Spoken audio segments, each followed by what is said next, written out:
여러분 반갑습니다. 신봉기 교수의 법푸정, 법으로 푸는 정치풍향계입니다. 오늘 메인 헤드라인은요. 크게 한 3개 또는 4개 정도 되는데요. 트럼프 대통령이 한국 지원하기로 했던 젠슨 황을 저격한 것으로 그렇게 보입니다. 우리나라의 누굽니까? 이재용 삼성전자 회장, 그리고 현대자동차의 정의선 회장, 그리고 젠슨 황 엔비디아 CEO, 이 세 사람이 그 치맥 회동을 치맥 3인방으로서 그렇게 멋진 모습을 보여주고 했던 그 장면, 그것에 대해서 트럼프가 좀 쏙이 쓰렸던 것 같아요. 똑같은 시점에 경주에서는 트럼프와 이재명 대통령 등등 세계 각국이 그렇게 행사를 가지고 있는데 그 같은 시점에 서울에서는 이 세 사람이 치맥 회동을 하면서 한국의 젠슨 황의 엔비디아에서 26만 개의 그 AI 칩, 26만 개 AI 칩이라고 하는 거, 그 AI 칩이 블랙웨일이라고 하는 것인데, 블랙웨일 칩이라고 하는 것, 이게 26만 개라고 하면은요, 정말 한국이 AI의 새로운 메카로 도약할 수 있는 어떤 상당히 아주 가능성이 보여지는 그런 정도의 수준이라고 그래요. 저는 뭐 잘 알지 못합니다만은. 그런데 이제 그렇게 그 삼성전자하고 현대자동차하고 이렇게 계약을 체결했다. 26만 개를 한국에 제공하겠다. 이렇게 젠슨 황이 그 마이크를 잡고 거기에 대해서 상당히 아주 호기 있게 한국 지원을 약속을 했잖아요. 그리고 이 3자 계약을 체결한 것으로 그렇게 되어 있잖아요. 그런데 이게 계약을 체결했다고 해서 미국의 엔비디아 회사에서 우리나라에 실제로 그것을 제공을 하느냐라고 하는 문제는 그거는 이제 여러 가지 그 국가 그 통관의 문제라든지 이런 것들이 있기 때문에 아마 그것하고 이제 그 계약을 체결했다고 하는 것하고는 또 별개의 법적 쟁점이 되기 때문에 그것에 대해서는 앞으로 좀 더 지켜보기는 해야 됩니다. 그런데 이 한국 지원하기로 했던 26만 개 그것을 젠슨 황이 공짜로 주겠다는 건 아니에요. 돈으로 사겠다고 해도 그게 그 칩이 AI 칩이 없어서 난리인데 실제로 그것을 이제 우리나라에 우선적으로 제공을 하겠다는 그런 뜻이죠. 그 칩, 그 블랙웨일이라고 하는 그 칩 한 개가요, 5천만 원 내지 1억짜리랍니다. 그러면은 25만 개, 26만 개 이렇게 되면 그 가격이 얼마나 되겠습니까? 그게 이제 우리나라의 이제 반도체 또 AI 성장의 어떤 견인차 역할을 하게 되는데 한 3일 정도 됐나요? 그게 이제 우리나라 국민들한테 엄청나게 그렇게 아주 각광을 받고 젠슨 황이 이제 한국에 와서 우리나라에 대한 애정을 표시를 하고 이렇게 이제 갔는데 정말 우리나라 국민들이 특히 이제 청년들이 젠슨 황에 대해서 정말 열광을 했지 않습니까? 트럼프에 대해서는 뭐 아주 비판적으로 너무 강경하게 이제 관세 협상하고 이렇게 이제 하니까 트럼프는 지금 상당히 아주 뭐 비판만 많이 받고 트럼프 아웃하는 이런 그 어떤 뭡니까 프랭카드 세례만 받고 그렇게 떠나가고 했어요. 역시 이제 우리나라에 대한 트럼프의 어떤 그렇게 썩 그렇게 긍정적이지 않은 그런 시각도 우리가 뭐 잘 느끼고 있습니다. 그런데 이제 뭐 그런 어떤 감정적인 것만은 아니겠습니다만은 우리나라에 그렇게 지원하기로 했던 그 칩을 지원하기로 했던 그 젠슨 황을 트럼프가 한국 지원을 꼭 집어서 얘기한 건 아니에요. 그런데 칩 자체를 이것을 트럼프가 국익적 차원에서 이것을 무작정 그냥 해외에 외국에 다른 나라에게 소위 뭐 other countries 이렇게 표현을 했더라고요. 다른 나라들에게 그 이제 주 타겟은 중국 등 뭐 이런 식으로 해가지고 했는데 이제 우리나라도 당연히 포함이 되는 것으로 그렇게 해석이 됩니다. 이것을 미국 국익적 차원에서 이제 그와 같은 그 최첨단 그 AI 칩 같은 것은 미국 국내에서만 사용할 수 있다라고 하는 식으로 하면서 우리나라에 지원하는 것조차도 이것을 트럼프가 막겠다 하는 이런 뉘앙스의 그런 발언을 방송에 나와서 했습니다. 그래서 이 부분에 대해서 여러분들도 깜짝 놀라셨죠. 이제 우리나라의 그 칩을 그렇게 제공을 해주기로 약속하고 가서 우리는 뭐 완전히 젠슨 황을 지금 거의 뭐 반영웅인 듯 그렇게 우리가 칭송을 하고 있는데 트럼프가 그것을 가로막고 나섰다. 도대체 그 트럼프가 가로막고 나선 그 의미 내지 저의가 무엇이냐, 그것을 또 트럼프의 그 발언을 우리가 어떻게 받아들이고 이해를 할 수 있겠느냐라고 하는 데 대해서 한번 좀 살펴보겠습니다. 그 다음에요, 또 두 번째, 한동훈이 또 한 번 정치판을 흔들다. 한동훈 또 한 번 정치판을 흔들다. 모처럼 여러분들께 한동훈 소식을 전하겠습니다. 한동훈은 사실상 한동훈은 반짝반짝하는 그 머리에서 이슈메이커 역할은 정말 참 잘하고 있잖아요.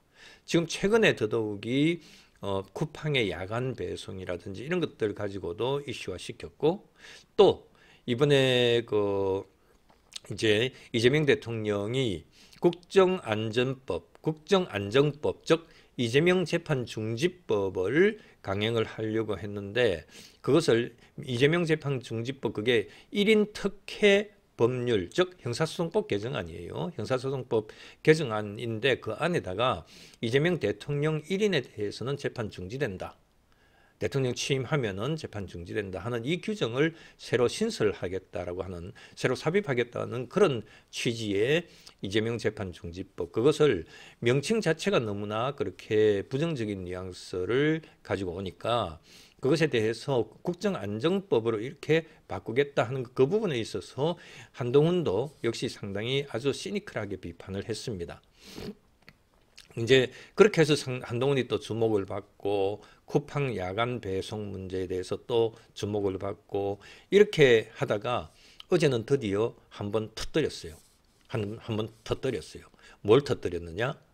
이재명 대통령이 만일 이재명 재판이 재개되는 상황이 생기면은, 무슨 짓을 부릴지 모르겠다. 한동훈이 자기 생각으로는, 한동훈 생각으로는 만일 재판을 재개하게 되면은요, 재판 재개하게 되면은 이재명 대통령은 이미 유죄 취지로 해서 파기환송됐기 때문에, 공직선거법 위반으로서 허위사실공표죄로 해서 그렇게 했기 때문에 그것에 대해서 형사처벌 실형이 날 것은 분명하게 보인다. 그러면은 이제 공직선거법상의 그러니까 공직선거법상의 피선거권 상실로 해서 대통령 당선직 자체가 무효로 되는 이런 이제 결과가 그런 효과가 생기게 되는 거죠. 그러니까 그것을 막기 위해서 이재명 대통령이 만일 재판을 재개를 한다 그러면은 그때 다시 재판중지법, 즉 형사소송법 개정안을 다시 재발의해서 재추진해서 그렇게 밀어붙이겠다 하는 식으로 이렇게 이제 얘기를 했어요. 그 상당히 아주 정말 놀라운 그 이재명의 대통령실의 발언이죠. 그래서 그런 얘기들을 쭉 듣고는 한동훈 전 대표가 그것을 간파를 했습니다. 만일 법원에서 재판을 재개한다 하는 이 의미 자체는, 재판 재개하게 되면은 바로 이재명 대통령은 유죄 확정 판결이 나서 그 대통령직을 상실하게 될 가능성이 아주 높아지기 때문에, 만일 법원에서 재판을 재개한다라고 하는 상황이 되면은, 법원에서 그런 결단을 내리게 되면은 바로 재판중지법이라고 하는 그것을 강행해서 바로 밀어붙이겠다 라고 하면서 법원을 또 급박을 하고 있거든요. 이런 급박하는 상황을 보면서 한동훈이 무슨 발언을 했습니까? 어제 여러분들 기억나시죠? 어제 한번 떠들썩하게, 그러니까 뭐 아주 떠들썩하게는 아닙니다만 어쨌든 그 상당히 아주 그 한동훈이 주목을 받았던 발언이 있지 않습니까? 만일 이재명 재판이 재개되는 상황이 생기면은 이재명은 비상계엄을 선포할 가능성이 높다.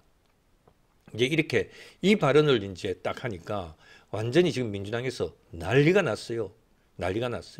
비상계엄이라니, 이 상황에서 그게 비상계엄 사유가 되냐부터 시작해서 온갖 얘기들을 한동훈한테 그렇게 진짜 분위기를 그런 식으로 주목받기 위해서 그런 얘기를 하는 것은 안 된다라고 하면서 한동훈을 비판하기에 막 완전 비판 일색으로 그렇게 나서기 시작했습니다. 어쨌든 그런 모습이 어제 하루에 또 한동훈의 모습이었는데, 한동훈의 발언이 감히 다른 사람들이 생각하지 못하는 그런 이슈들을 툭툭 던지는 것 그 자체에서, 그것이 꼭 한동훈이 이제 그 한동훈 발언이 그겁니다.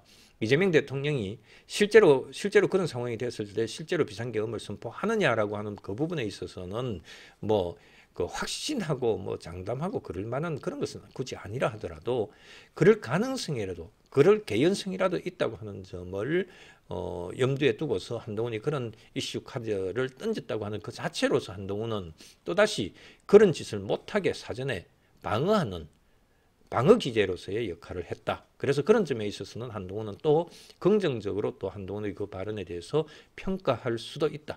이렇게 저는 생각을 합니다. 그래서 조금 이따가 이제 한동훈 그 우리 트럼프하고 젠슨 황하고 요 얘기를 좀 하고 여러분들께 그 부분에 대해서 집중적으로 한번 말씀을 드리고 한동훈이 얘기했던 그 비상계엄 발언 관련해서 또 여러분들께 한번 말씀을 드리도록 하겠습니다.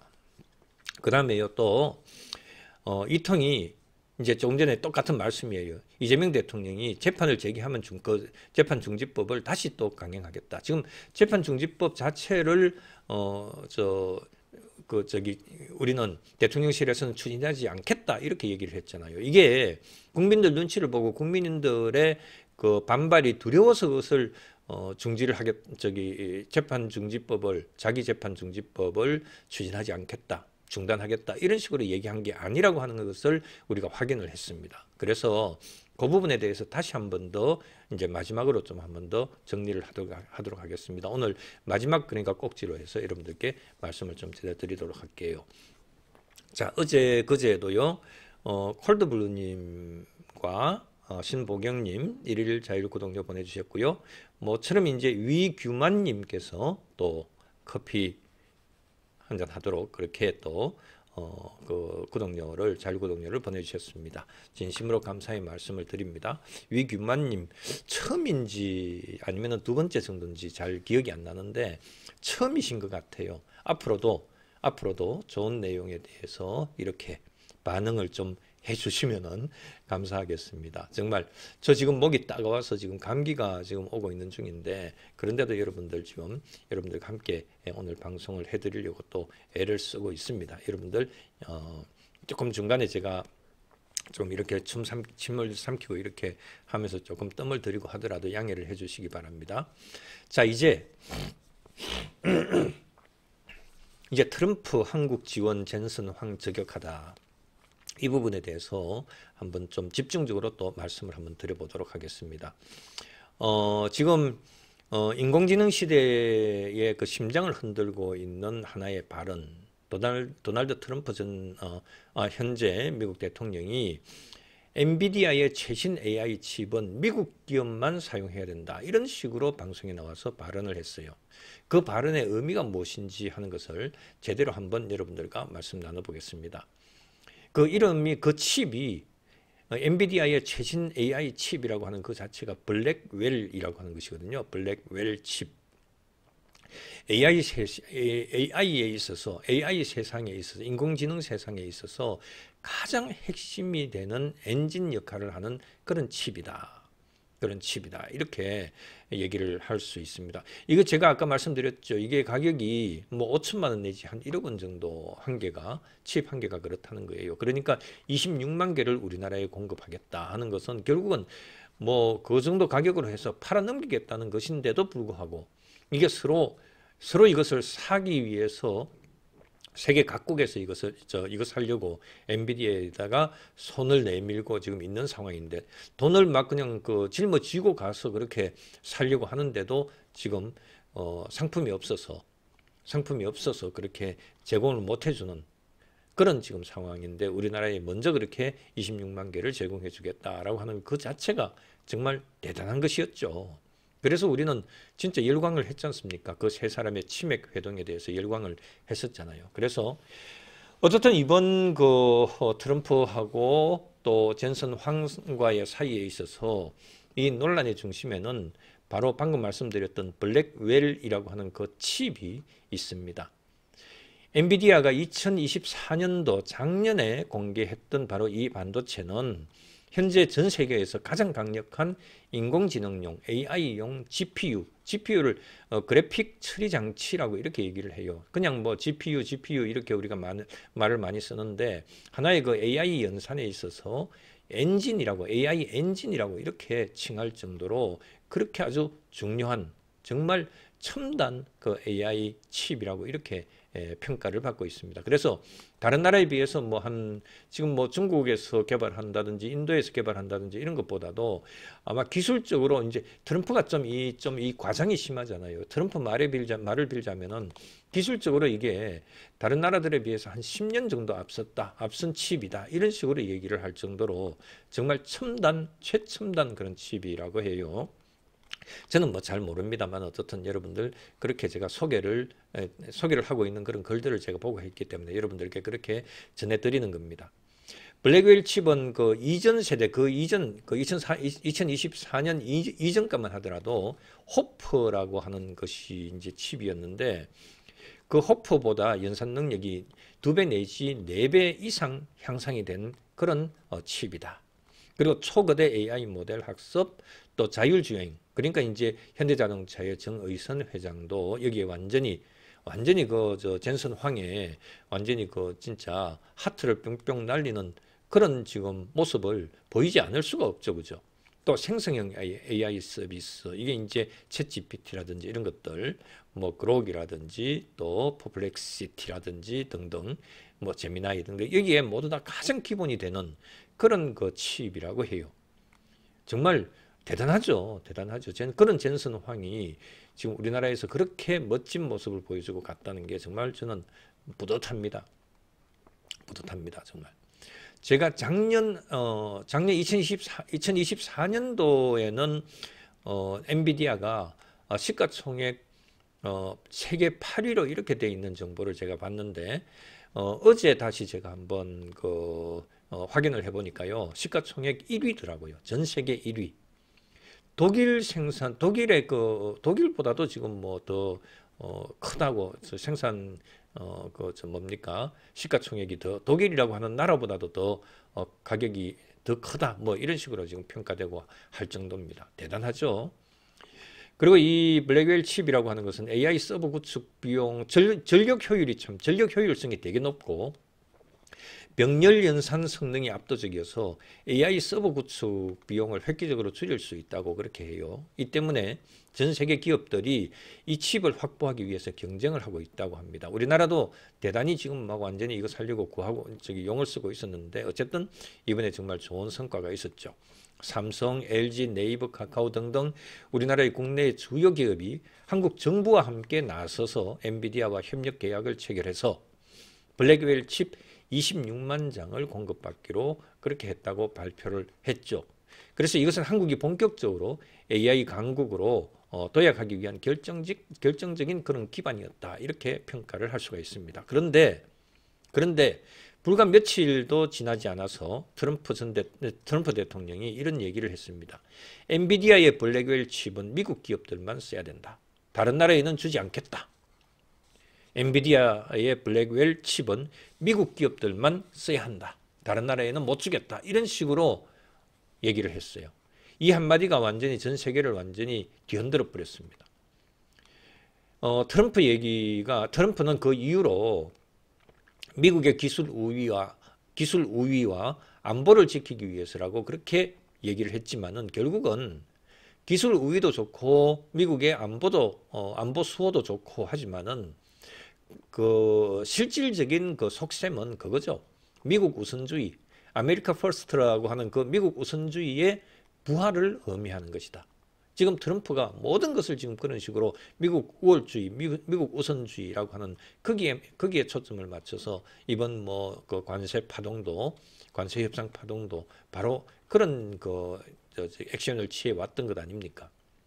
문제는요, 아까 그랬죠.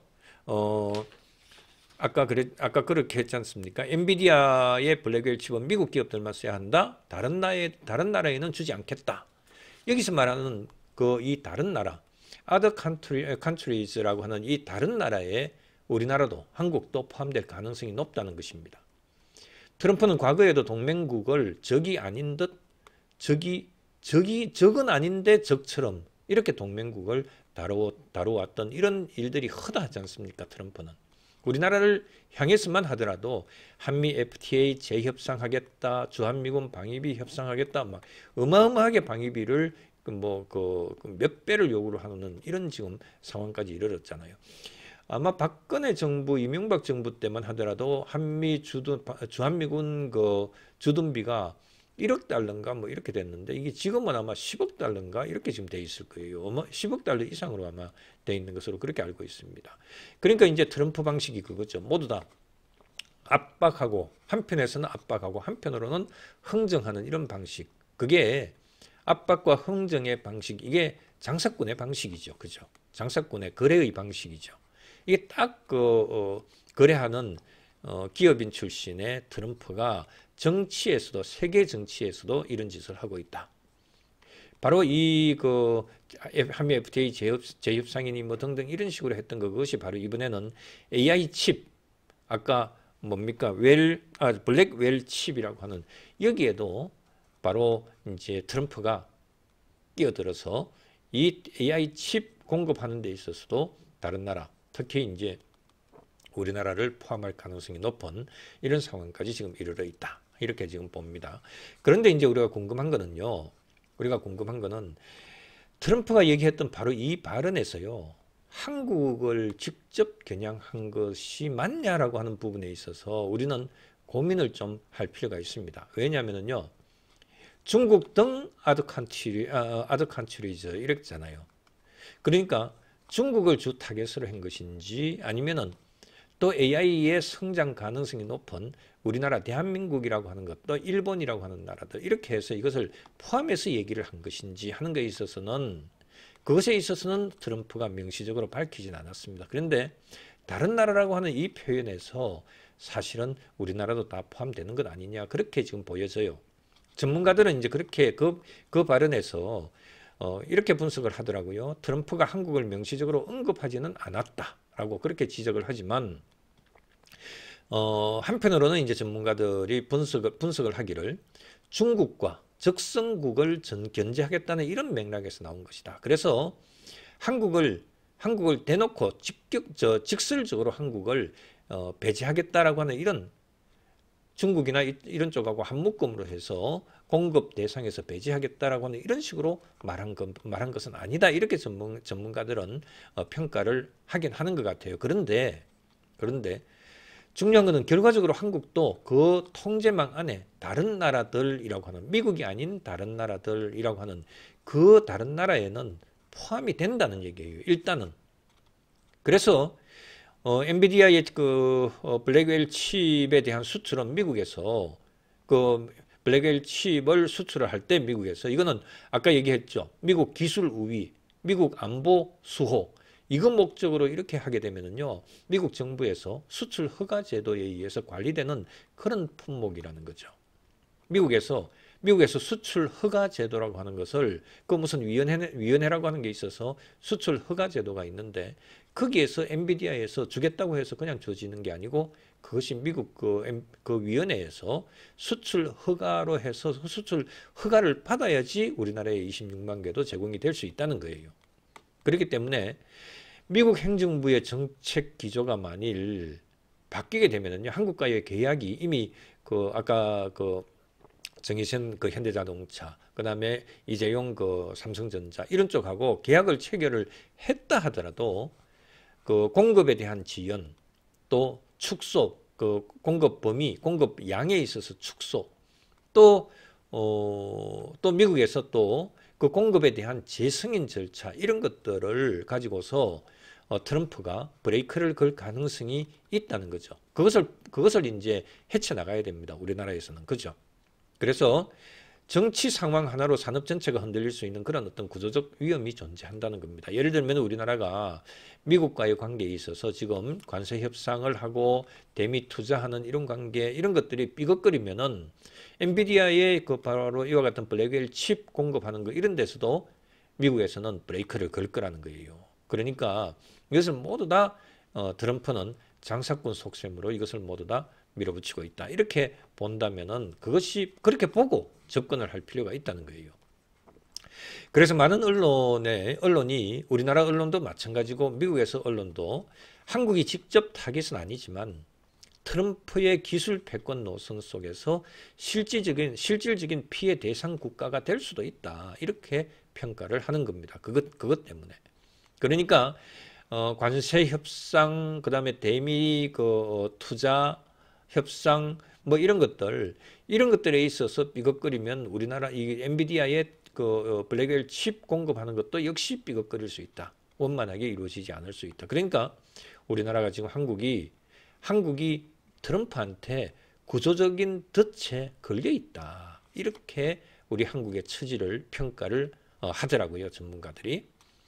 그래서 트럼프의 이와 같은 정책은 단순한 보호무역, 미국의 보호무역이 아니고 바로 트럼프는 기술을 무기로 삼아서 동맹국까지도 통제하려고 하는 경제적 패권주의를 노골적으로 드러내고 있는 것으로 그렇게 평가를 합니다.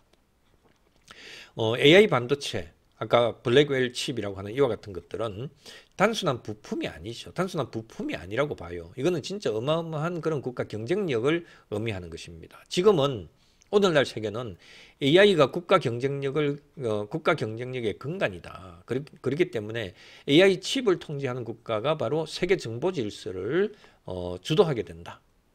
트럼프는 바로 그 핵심 기술을 자기 미국의 정치적 무기화 대상으로 그렇게 삼고 있다는 거죠. 그래서 그런데 이제 그 결과가 진짜 참 결과는 분명한 것 같아요.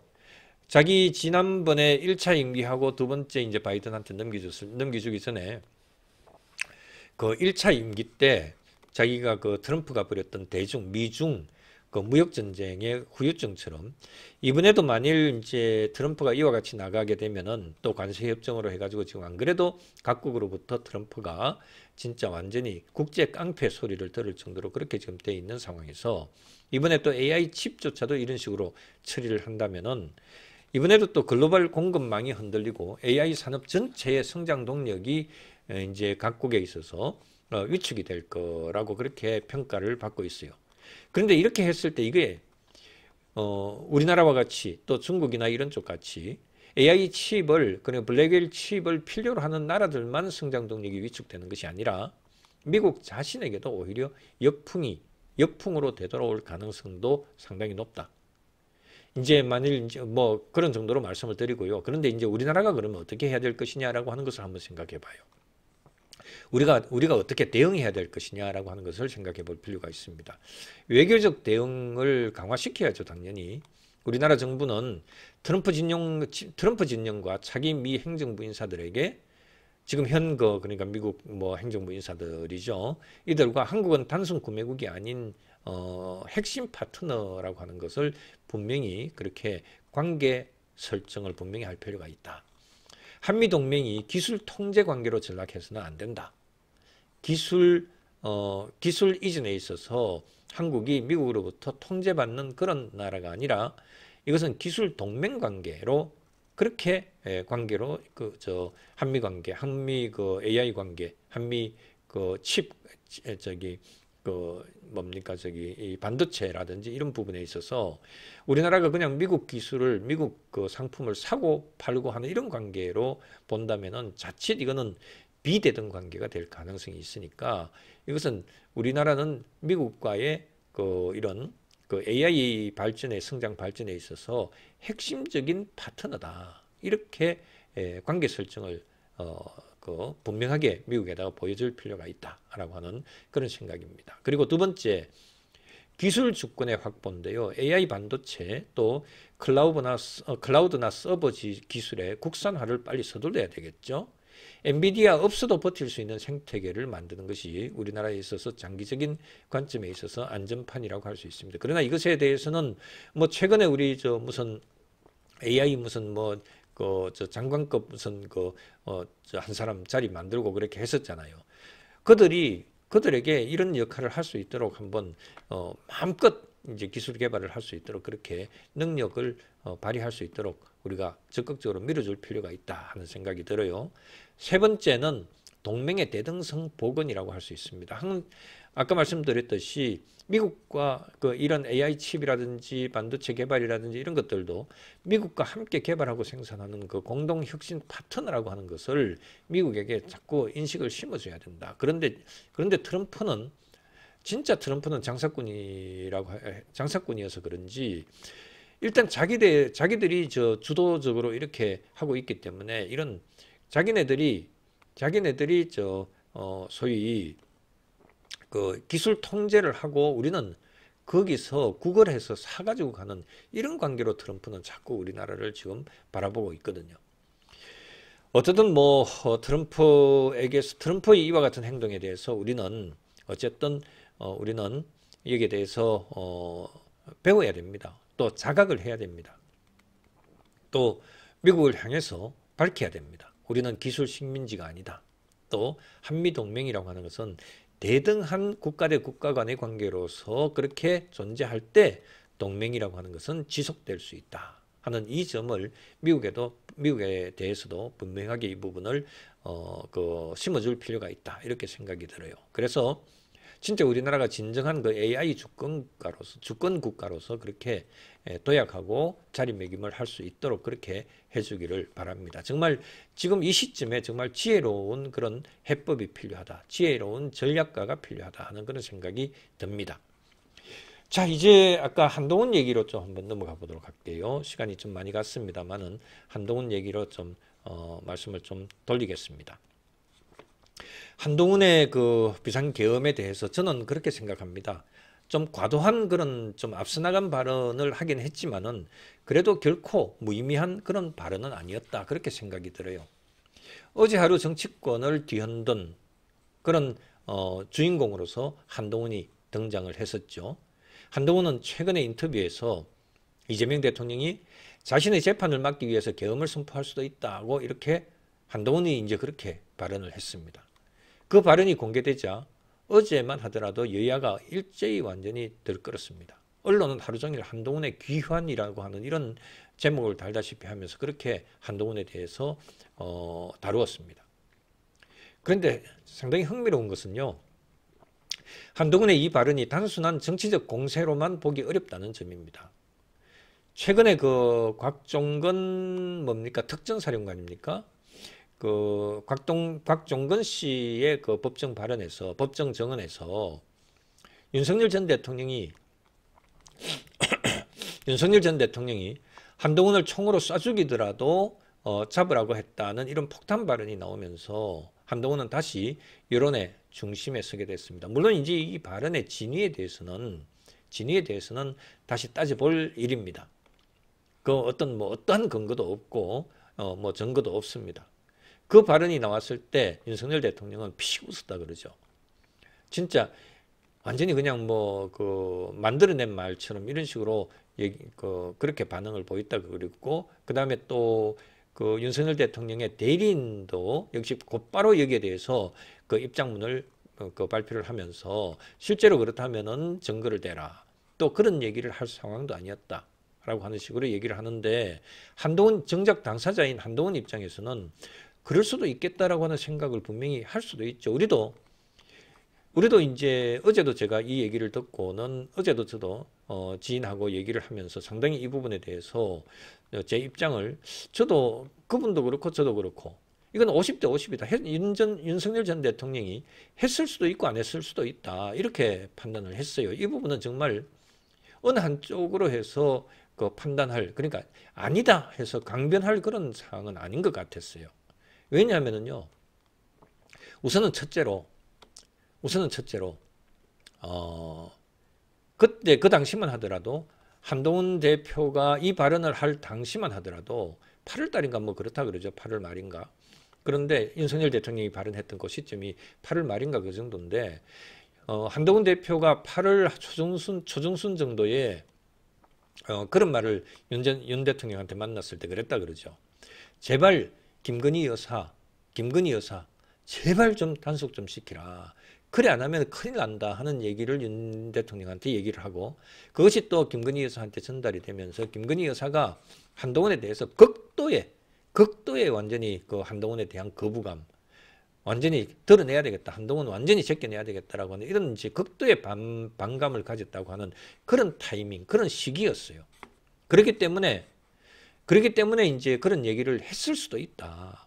뭐, 윤 대통령 같은 경우는 김건희 여사의 완전히 그런 뭐 그 감정을 무시 못하는 그런 그 입장을 이때까지 취해 왔잖아요. 그러니까 김 여사의 발언을 최대한 존중하는 윤전통 입장에서는 충분히 그런 저 막말이 나왔을 수도 있겠다라고 하는 그런 가능성도 있어요. 그다음에 또 그것을 저 증빙할 수 있는 게 평소에 윤석열 대통령이 뭐 검사 생활을 오래 해서 그런지 모르겠는데 제가 아는 검사들은 저런 식으로 과격한 발언을 사실 윤전통처럼 저렇게 과격한 발언을 잘 안 해요. 제가 아는 검사들은. 저도 검사들, 판사들 뭐 제가 제자들도 있고 뭐 동료들도 있고 많이 알지 않습니까? 그런데도 제가 아는 검사들은 윤석열 전 대통령처럼 그렇게 막말하고 뭐 완전히 그냥 쌍욕하듯이 이렇게 하는 그런 검사들 사실은 저는 그렇게 만나보지 못했어요. 그런데 평소에 윤전통 같은 경우는 발언이 되게 과격하잖아요. 되게 과격하잖아요. 여러분들 뭐 떠돌아다니는 그런 어떤 뭐 그 음성 저 전화 통화 이런 막말 얘기들 이런 것들도 떠돌아다니는 거 여러분들 다 접하고 있지 않습니까? 그런 것들 본다면은 윤전통의 그 발언 스타일, 표현 스타일, 말 스타일 이런 것도 본다면은 상당히 과격해. 과격하기 때문에 실제 마음하고 달리 우리 보통 사람이면은 정말 한동훈 저거 진짜 참 내가 뭐 진짜 완전히 막 쟤 때문에 완전히 내가 진짜 돌겠어 이런 정도 표현할 걸 쟤 진짜 완전히 총이 있으면 확 진짜 쏴 죽이고 싶어 하는 식으로 이런 식으로 말을 했을 수도 있겠다라고 하는 생각도 한편으로는 든다는 거예요. 윤전통 말 스타일로 본다면은 그럴 수도 있겠다고 하는 그런 생각도 한편으로는 든다는 거예요. 그래서 그 50%가 이제 그겁니다. 실제로 그런 말을 했을 수도 있겠다라고 하는 그 가능성의 50 반반이라고 그랬잖아요. 그 가능성 쪽에서는 방금 김 여사의 극도의 혐오감, 그 다음에 또 그것을 존중하고, 그 다음에 윤석열 전 대통령 같은 경우에 그 어떤 발언에 있어서 표현에 있어서의 어떤 과격함 이런 것들 막말하듯이 하는 이런 것들 생각한다면 그런 말을 했을 수도 있다. 곽정근 앞에서. 곽정근한테. 근데 또 다른 한편으로는 그래도 대통령인데 국정의 최고 수반인 대통령인데 그런 얘기 했겠냐. 말 한마디 한마디를 조심해서 그래도 대통령이 할 건데 그렇게 생각하면은 이 말이 또 신빙성이 없을 수도 있어요. 그런데 이제 한동훈 입장에서는 본인을 쏴 죽이더라도 잡으라고 하는 이 얘기가 한동훈 입장에서는 진짜 자기에 대해서 진짜 그대로 완전히 충격적으로 받아들였을 거 아닙니까? 저는 그렇게 내가 한동훈이라면은 그렇게 상당히 진짜 엄청나게 저는 충격을 받았을 것 같아요. 야, 내가 그렇게 20년이나 완전히 진짜 상전으로 모시고 진짜 그렇게 끈끈한 관계를 유지하고 형 동생으로 그렇게 지내왔는데 나를 완전히 총으로 쏴 죽이더라도 그렇게 없애버리라고 하는 거. 그런 얘기를 했다 나한테. 그러니까 완전히 진짜 극도의 배신감을 느낄 수가 있죠. 그래서 한동훈이 이제 그런 얘기를 들으면서 정치권의 중심 무대에서 다소 멀어졌던 한동훈이 이번 논란을 통해서 다시 존재감을 다시 끌어올린 그런 셈이 됐다. 그래서 그런 상황으로서 한동훈이 이제 주목을 받은 그런 그 시점이었죠. 그 시점에서 한동훈이 또다시 이제 그런 흐름 속에서 계엄이라고 하는 단어를 꺼냈습니다. 그래서 한동훈이 꺼낸 계엄이라고 하는 단어 그 자체에서는요.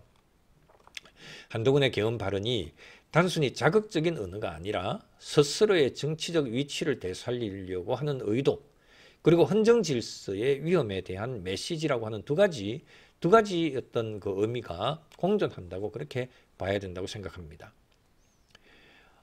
제 생각으로는요, 그렇습니다. 한동훈의 이번 발언은요, 한동훈의 그 이슈 메이커로서의 본능이 다시 작동한 것이라고 하는 그런 생각이 듭니다. 제 생각으로는요. 한동훈이 이슈 메이커라고 하는 거 그거 부정할 사람은 없죠.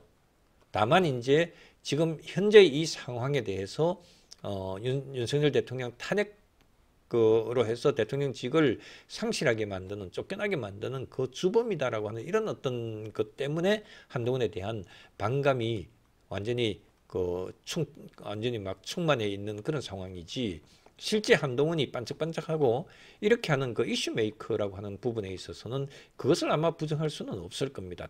대개 한동훈이 한동훈이 그 정치가 언어의 전쟁이라는 것을 한동훈은 누구보다도 더 잘 알고 있는 사람이다.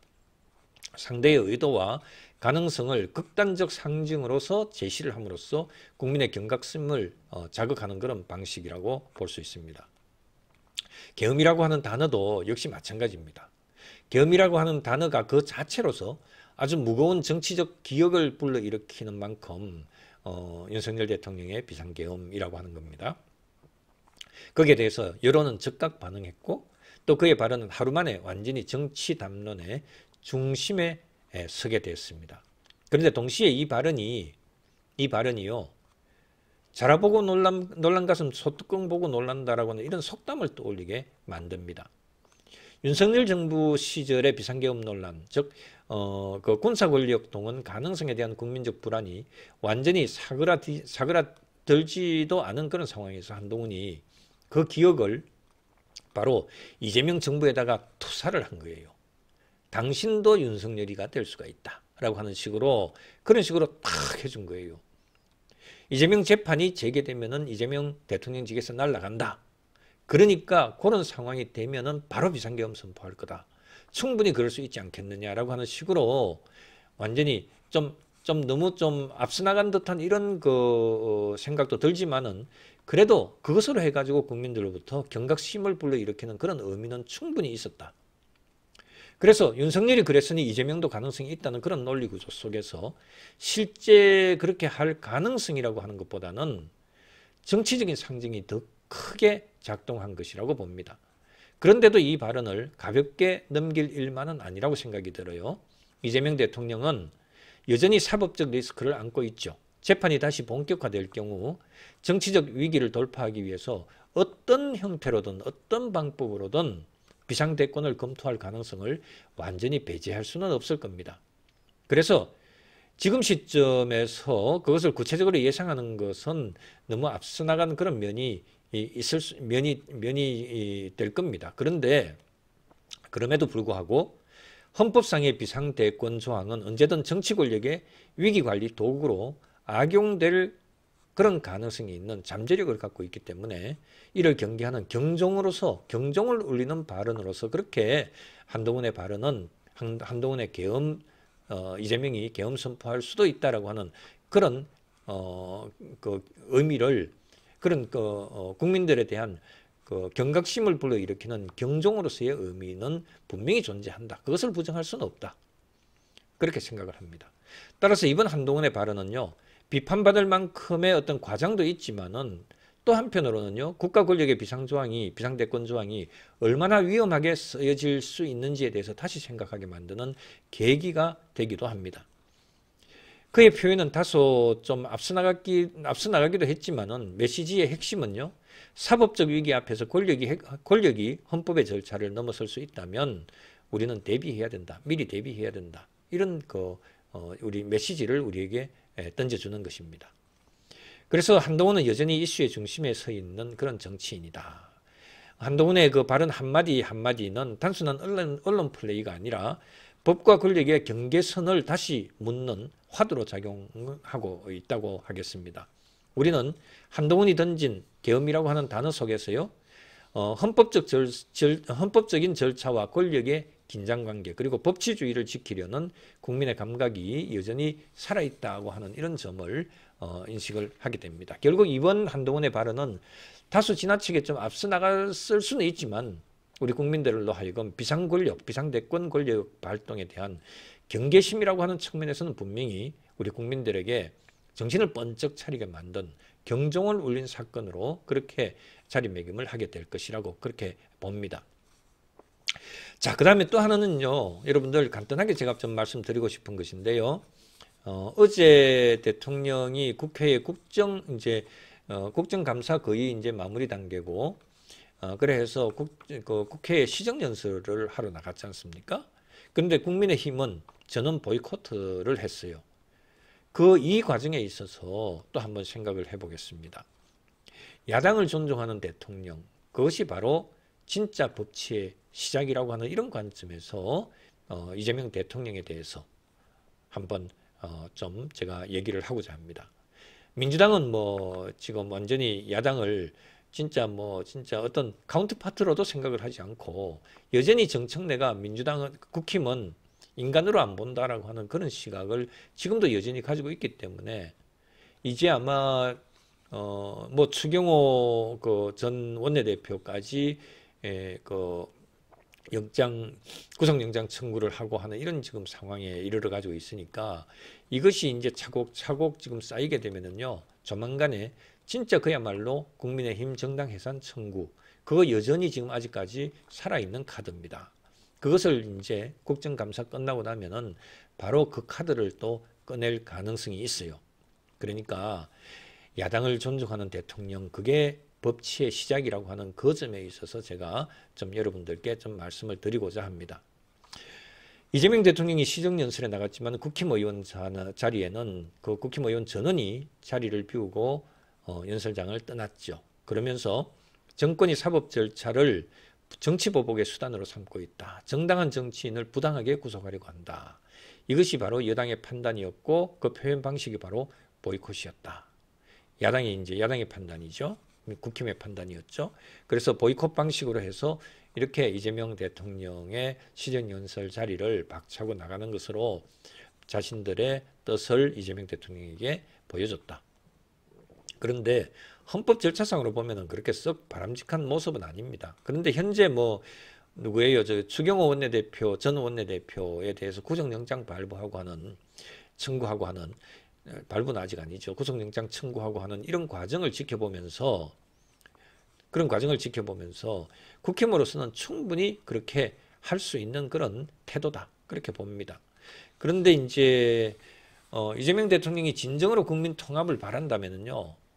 이재명 대통령이 그랬죠. 국힘 의원들 비어있는 자리를 향해서 저기는 너무 휑하네 하는 식으로 약간 좀 비아냥거리는 듯한 이런 뉘앙스의 발언을 했어요. 그런 것도 좀 발언을 좀 안 했으면 좋았겠다 하는 그런 생각이 듭니다. 그래서 이 통이 진정으로 국민 통합을 바란다면은요, 자신을 향한 반대 목소리도 경청을 해야 될 필요성이 있다 생각이 듭니다. 국힘의 행동이 국힘은 정당이잖아요. 정치적인 의사 형성을 위해서 또 정권을 잡기 위해서 또 상대방을 무너뜨리기 위해서 정치적으로 그렇게 만들어진 조직이 정당입니다. 그거는 우리가 부정할 수 없어요. 어떤 방식을 쓰더라도 그 쓴 정치인이 그런 어떤 방식, 한도를 벗어나는 그런 그 방식을 사용했다 하더라도 그 개인이, 그 정치인이 형사처벌을 받는 한이 있더라도 상대방을 무너뜨리는 거, 그게 바로 정당의 존립의입니다. 항상 2등 정당만 하겠다. 항상 야당만 하겠다. 그걸 정당의 목표로 삼는 그런 정당은 없습니다. 심지어는 지지율 2%, 3%도 채 되지 않는 조국 혁신당, 또 개혁신당 이준석, 이런 정당조차도 우리는 수권 정당이다. 또 우리가 정권을 차지할 것이다. 언제든 우리는 정권을 이양받을 준비가 되어 있는 정당이다. 이런 식으로 얘기를 하면서 정당을 끌고 가고 있잖아요. 그걸 우습게 생각해서는 안 됩니다. 정당이라고 하는 것은 그 국가를, 대통령을 만들어내고 다수 정당을, 이 제1정당을 만들기 위한 그런 목적에서 형성되어 있는 것이 바로 정당입니다. 그렇기 때문에 상대 정당을 무너뜨리려고 하는 의도, 그거는 정당으로서의 가장 기본적인 생리라고 생각해요. 그렇다 하더라도 상대 정당을 존중할 필요가 있습니다. 그렇게 싸우더라도. 그래서 국민의힘 행동이 거칠고 불편한 거, 그거는 당연한 거다 저는 생각을 합니다. 그래서 그것을 정치의 어떤 자유로운 표현으로 인정해주는 그런 어떤 그 태도가 필요하다, 그렇게 생각이 들어요. 그래야지 대통령의 권위도 또 높아진다고 생각합니다. 정치는 상대를 침묵시키는 기술이 아니라 다른 목소리를 함께 들을 수 있는 용기라고 생각을 합니다. 그래서 야당을 동반자로 인정하는 리더십과 포용과 절제의 정치가 이재명 대통령에게 있어줬으면 좋겠습니다. 제가 이제 이건 완전히 원론적인 얘기입니다만은 실제로 그런 일이 벌어질 수 있겠느냐, 그런 식으로 될 수 있겠느냐, 그거는 회의적이죠. 어떻든 그렇습니다. 자, 이제 마지막으로요. 이재명 대통령이 재판 제기하면은 자기에 대한 재판을 재개를 하면은 이재명 재판 중지법을 다시 강행하겠다. 이런 식으로 이제 이재명 대통령의 실제 내심이 드러났다고 하는 것을 확인했습니다. 확인을 했어요. 단순히 이제 민주당에서 국정안정법이라고 하는 명칭 그거 네이밍하는 거 그거 포기하겠다 이렇게 했는데 거기에 대해서 반응이 뭐 이재명 재판 중지법 시도하는 거 그거 포기하겠다 이렇게 지금 잘못 알려지기도 하고 그랬습니다. 그게 그런 데 대해서 제가 오늘 이번에 이제 마지막으로 좀 이렇게 설명을 해드리겠습니다. 어제도 제가 이 부분에 대해서 메인으로 여러분들께 말씀드렸습니다만은 오늘은 이게 이제 계속 이 주제가 재판 중지법이 너무 계속 많이 여기저기서 많이 다뤄지는 것이기 때문에 이제 좀 식상했죠, 여러분들도. 마지막으로 제가 이제 여러분들께 지금 이재명의 발언, 이재명 대통령의 발언, 또 대통령실의 발언 이런 것들을 토대로 해서 좀 정리를 해드릴게요.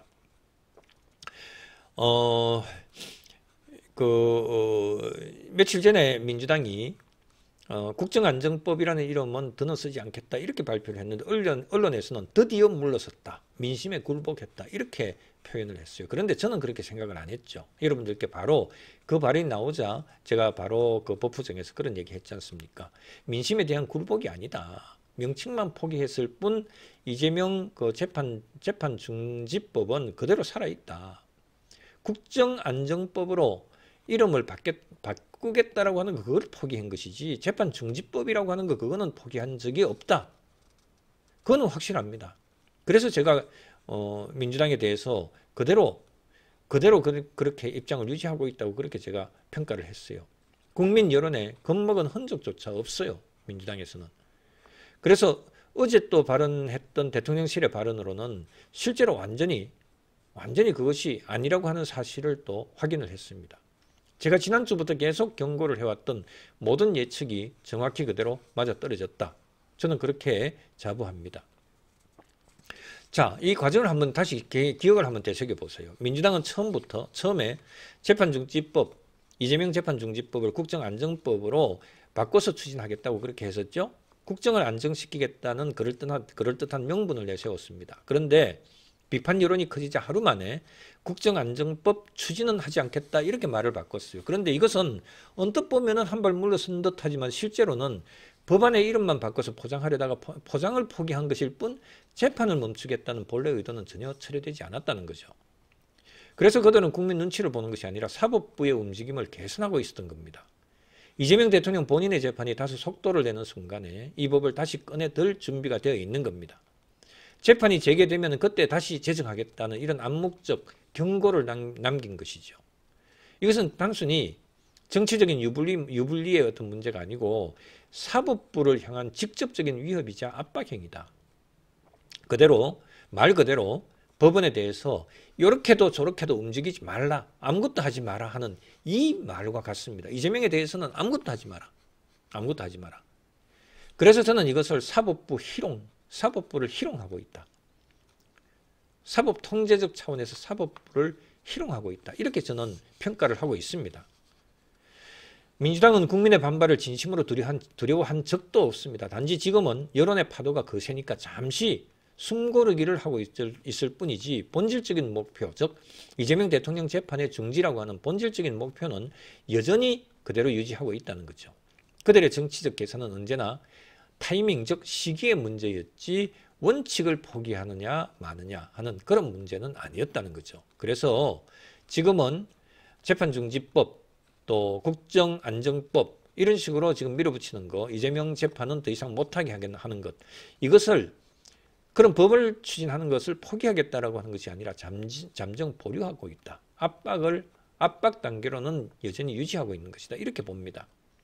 실제로 대통령실의 진위는 이렇습니다. 대통령실의 태도 한번 들어볼까요?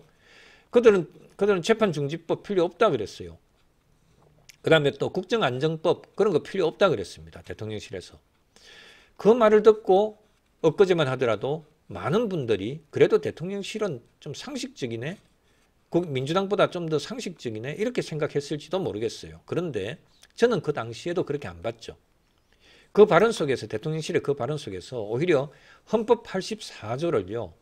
재직중 형사상의 소출을 받지 않는다라고 하는 거, 헌법 제84조를 의도적으로 왜곡하는 대통령실에 심각한 문제가 숨어 있다. 이렇게 저는 바로 판단을 했었죠. 여러분들 기억하실 겁니다. 제가 이 상황을 어떻게 제가 분석하고 평가를 했는지. 대통령실의 논리는 이렇습니다. 재판중지법을 새로 만들 필요가 없다. 왜냐? 헌법 제84조에 이미 재판의 중지도 포함되어 있기 때문이다. 그렇기 때문에 재판중지법 만들 필요도 없다.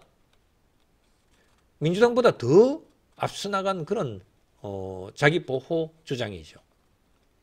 그래서 소추받지 않는다는 그 조항을 기소뿐만 아니라 이미 진행 중인 재판까지도 중단해야 된다, 중단돼야 된다라고 하는 이런 주장을 해석으로 내세우고 있는 거예요. 이거는 명백히 헌법 왜곡입니다. 법 왜곡죄 그렇게 도입하려고 하죠. 그런데 법 왜곡죄보다도 더 중대한 헌법 왜곡이다. 즉 헌법 왜곡 해석죄에 해당이 된다고 그렇게 저는 명명하고 싶어요. 헌법 84조는요. 어디까지나 형사소추 즉 기소 단계에 대한 제한일 뿐이지 이미 법원에 회부된 사건의 재판까지 정지하라는 그런 뜻은 절대로 아닙니다. 그런데 대통령실은 그 조항의 뜻을 자신들에게 유리하게 확장 해석하면서 법이 아니라 헌법으로 이미 재판은 정지된다, 정지돼 있다. 이렇게 아예 노골적으로 대놓고 있고 거기에 그 맞장구 치던 학자들도 버젓이 지금 얼굴을 내밀고 있죠. 그 학자들 눈에 몇몇 사람이 딱 앞장서서 그런 그 총대를 메고 있죠. 저는 부역하는 학자들이라고 얘기를 합니다. 그래서 이거는 사법권에 대한 노골적인 개입이고 엇박이고 정면 침해입니다. 더 황당한 것은 어제 새롭게 드러난 대통령실의 속내입니다. 이렇게 얘기를 해요. 대통령실에서는 지금은 재판이 멈춰 있으니까 굳이 법으로 만들 필요가 없다. 그런데 만일 재판이 재개되면은 그때 다시 제정하겠다. 재판중지법을 제정하겠다. 이거는 사법부가요. 이재명 재판을 재개하는 순간 바로 입법으로 해가지고 그 손발을 묶겠다. 이런 뜻이거든요. 그야말로 사법부를 상대로 한 협박이자 길들이기입니다. 조희대 대법원장 체제를 직접 흔들면서 이재명 대통령이 연루된 5개 재판부 전체를 통제하려는 이런 의도 아니고 무엇이겠습니까? 이 정도 되면은요, 입법권과 행정권이 손잡고 사법권을 조롱하는 그런 헌정농단이다. 저는 그렇게 판단을 하고 있습니다. 저는요, 이 문제에 대해서 처음부터 정치권이 헌법을 수단화하는 시도라고 이렇게 제가 규정을 했었어요. 그리고 명칭 변경이나 보류라는 말에 우리 국민들 속아서는 안 된다. 이렇게 제가 경고했던 거 여러분들 기억하시죠? 그런데 어제의 상황만 하더라도 그 예측이, 제 또 평가가 한치의 오차도 없이 맞아떨어졌다는 거 여러분들 공감하지 않습니까? 다 이제 뭐 법 만드는 거 포기했다. 뭐 이런 식으로 얘기를 하는데 그게 아니었어요. 더 심각한 문제점을 속으로 속셈을 가지고 있었던 거죠. 민주당과 대통령실은 단 한 번도 이재명 재판 중지라는 목표를 포기한 적이 없어요. 그들의 목적은 오직 하나, 이재명 재판의 시간표를 멈추겠다라고 하는 거, 그게 그들의 유일한 목표입니다. 표면적으로는 입법을, 재판중지법을 접는 듯 하지만 실질적으로는 사법부를 압박하고 재판 진행 여부를 정치의 변수로 만들겠다는 이런 뜻을 명백히 밝힌 것이죠. 그래서 헌법을 왜곡하고 법치주의를 협상 도구로 삼고 사법부를 정치적 흥정의 대상으로 그렇게 전락시키는 그런 행태가 아니고 무엇이겠습니까? 이 모든 과정은 제가 법학자로서, 법정치학자로서 오랜 기간 지적해왔던 권력분립의 붕괴 과정과 정확히 일치하고 있다고 볼 수 있습니다. 지금 현재는요, 잠정휴전이다. 포기가 아니라 잠정휴전이다. 사법부에 대한 정치적 경고장이다. 경고장을 날린 거다. 앞으로 조희대 대법원장 체제의 재판부가 실제로 이재명 관련 재판을 다시 진행을 하게 되면요. 그 순간에 다시 여당과 대통령실에서 입법카드를 재가동해서 사법부의 독립성을 직접 겨누겠다라고 하는 그런 말입니다. 그래서 재판중지법 포기는 국민을 속이기 위한 언어의 장악일 뿐이다. 그들의 의도는 여전히 살아있고 그 집념은 더욱 완강해졌다고 평가합니다. 그래서요. 이재명 대통령 본인에 대한 재판을 끝까지 막아내겠다는 그 의지, 그 확신이 이제는 헌법 해석 왜곡으로까지 번지고 있습니다. 국민이 대통령을 향해서 질문해야 된다고 생각들어요. 사법부를 길들이고 헌법을 자기 방패로 삼는 이 민주당 정권의 행태를 언제까지 용납할 것이냐? 법이 권력의 신여가 되는 그날 바로 그런 상황이 되면은요, 헌정 질서는 무너진다. 헌법을 지킬 것이냐, 권력을 지킬 것이냐. 우리는 지금 어느 위치에 서 있느냐라고 하는 이 자기 질문으로 해서 오늘 방송을 마무리하도록 하겠습니다. 여러분 감사합니다.